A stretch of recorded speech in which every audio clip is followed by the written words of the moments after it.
நித்திய வெளிச்சத்தை தேடி நிகழ்ச்சியில் உங்களோடு ஒரு வேத வசனத்தை உங்களுக்காக நான் வாசிக்க விரும்புகிறேன். 1 யோவான் 5ஆம் அதிகாரம் 14ஆம் வசனத்திலே, நாம் எதையாயிலும் அவருடைய சித்தத்தின்படி கேட்டால் அவர் நமக்கு செவி கொடுக்கிறார் என்பதே நாம் கொண்டிருக்கிற தைரியம்.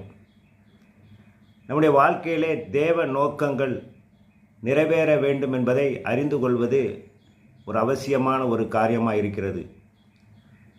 நம்முடைய நோக்கமும் அவருடைய திட்டமும் இணைந்தால்தான் இந்த காரியத்தை நாம் தைரியமாக செய்ய முடியும்.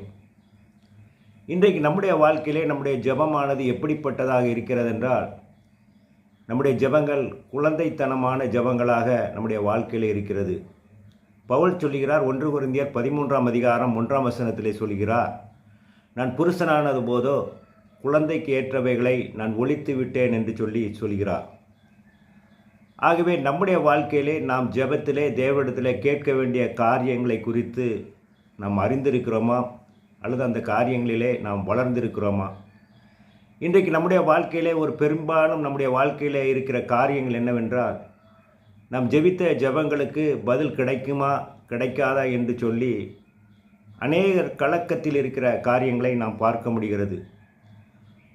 ஆனால் ஒரு சில காரியங்களிலே நாம் இந்த காரியத்திலே நாம் பலனை பெறுவோமா, அல்லது இந்த காரியங்கள் நமக்கு கிடைக்குமா என்று சொல்லி ஒரு ஏக்கத்தோடு நாம் காணப்படுகிறோம்.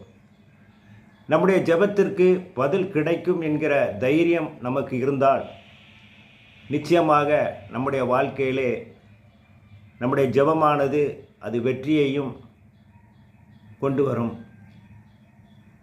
நம்முடைய வாழ்க்கையில் அது விசுவாசத்தையும் நம்பிக்கையும் அது ஒளிவூட்டும். நம்முடைய ஜெபங்கள் எப்படிப்பட்டதாக இருக்கிறது? மீண்டும் சந்திப்போம். நன்றி.